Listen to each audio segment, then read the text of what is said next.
It's good to be with you in Manchester, England to talk about technology tools for oral communities. I would like to quickly review a process we developed during my dissertation, what we did and how we did it. Then I will demonstrate the result and talk about our next step. The focus of my dissertation was an oral community in southern Oman. We identified key features for the tool and established a baseline for user perception. The Sultanate of Oman is in the Middle East on the southern tip of the Arabian Peninsula. Their official language is Arabic, but Jabali, an ancient Semitic language, is spoken in the south. It is oral only. No written language, no orthography. The problem is that within a generation or two, Jabali families no longer speak a common language. This hinders intergenerational transmission. We asked, how do you learn an unwritten language remotely? What technology could facilitate heritage language learners? What device would help them create and share their own content? Specifically, what features do the Jabali people need from future developments of the tool to make it useful and perceptively easy to use? For instance, they say a laptop has too many buttons. Before we can expand their capability, we need a tool they will use. And how do the Jabali people assess a translation tool? We use the technology acceptance model, but does it work for an oral community? The anachronistic background in this slide is a man riding his donkey while checking his phone in Oman. We employed an iterative design process, incorporating user-centered feedback to optimize the tool's interface and functionality, ensuring that the technology is shaped by the very people who will use it. The goal is to balance universal human perception with methods for designing and evaluating specific Jabali preferences. The concept of general human perception was explained by Alan Paivio in 1971. The most general assumption in dual coding theory is that there are two subsystems, nonverbal imagens and verbal logogens, that act as the pathways for human learning and perception.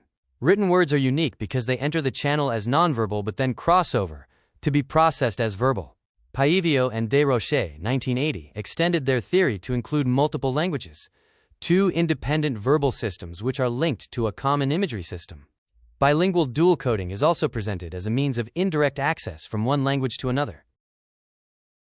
Richard Mayer developed the cognitive theory of multimedia learning, which is based on three underlying assumptions. Dual channels? People have separate channels for processing visual and auditory information, like dual coding theory. Limited capacity. People are limited in the amount of information they can process in each channel at one time. And active processing. Humans actively engage cognitive processing in order to construct a coherent mental representation of their experiences.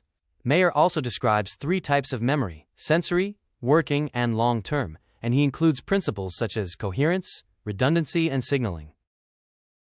Again, for the big picture, we want to balance the general human perception with specific Jabali preferences. Visualizing the literature, the four cardinal points are horizontally, written and oral communities, and vertically design and evaluate. These are not polar opposites, but polar positives, oral and written, design and evaluate. The Goldilocks zone is not too hot, and not too cold, but just right. Aristotle suggests, the middle ground is usually closer to one extreme than the other. For Jabali specifics, we focus on two theories: Stephen Bird's 2018 Participatory Design for Embodied Interactions, applicable to technology and endangered language communities, and the Venkatesh and Davis 2000 Expanded Technology Acceptance Model, TAM2. To answer research question 1, we turn to Stephen Bird's 2018 Participatory Design paper. These three steps involve the people, processes, and obstacles of designing a useful tool. Step 1 addresses, what overarching problem do we want to solve? Who the persona the solution is intended for?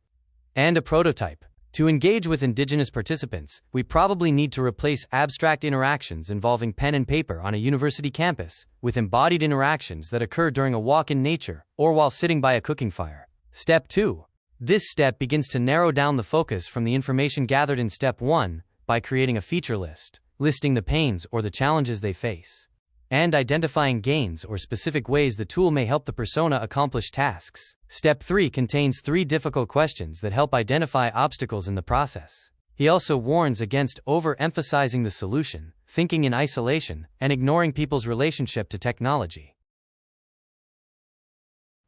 How do we know if the answer is correct? Does participatory design actually satisfy Jabali needs? This assessment addresses research question 2.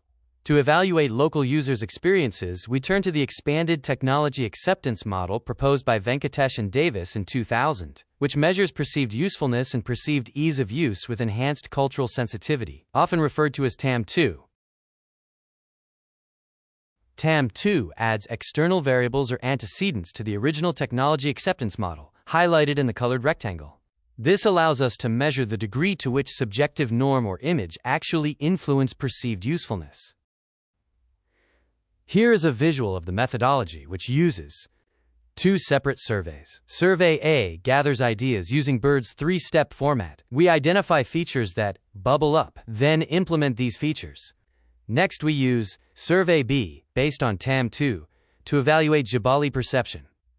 We used a single iteration for this particular research, where we take a snapshot of their perceptions and see if the next snapshot is an improvement. I intend to spend the rest of my life implementing this agile, iterative model. Structural equation modeling scores our TAM2 survey. We use path analysis plus latent variables. A successful SEM model will optimize the pathways or relationships between all the variables. These scores will be compared with later research iterations to quantify the change in perceived usefulness and perceived ease of use. Confirmatory factor analysis evaluates how well the data fits the given model. R2 squared multiple correlation, commonality, account for X% of variation, a measure of how well the independent variables in a model explain the variation in the dependent variable. For example, question PU2 accounts for 92% of the variation in perceived usefulness. Using the system increases my productivity. The point here is the next iteration. We compare it to these findings to evaluate perception, improvement, or deterioration, also known as adoption, resistance, or acceptance. Note that intention to use correlates to usage behavior, so we do not need to measure actual behavior. Bird's three-step process was developed in Oral Australia and used in Oral Arabia to identify features. The phone mic idea as input appealed to the Jabali people. Second language subtitles were a surprise to us. Participants were typically multilingual early adopters, who said they expected to see subtitles in a different language. The literature suggests measuring the participation enfranchisement, the extent to which the participants feel they participate.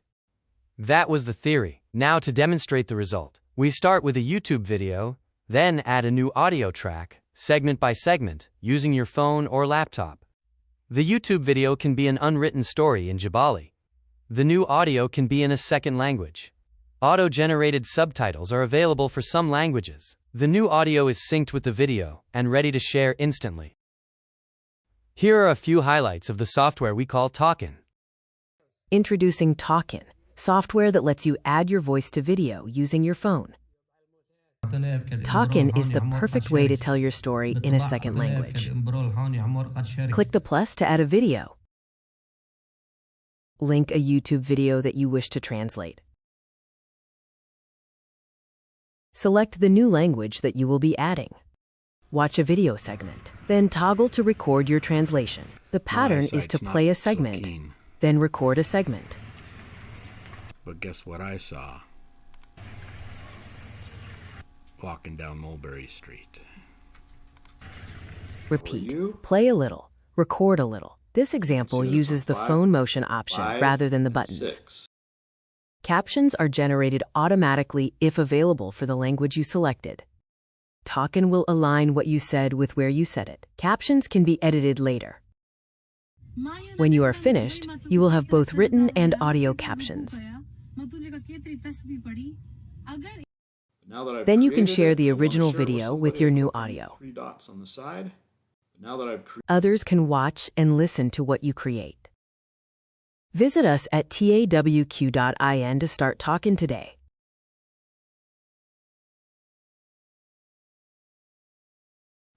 When I was at a conference in Pakistan last year, several individuals approached me about using tawq-in to make dictionaries for their unwritten languages. We are applying the same iterative process to make software for creating an audio dictionary. Here is a sample. Clicking on the left or right side of the card goes to the next entry, or you can access by clicking the card number at the bottom. Quickly browse the entries and also see which cards have recorded audio.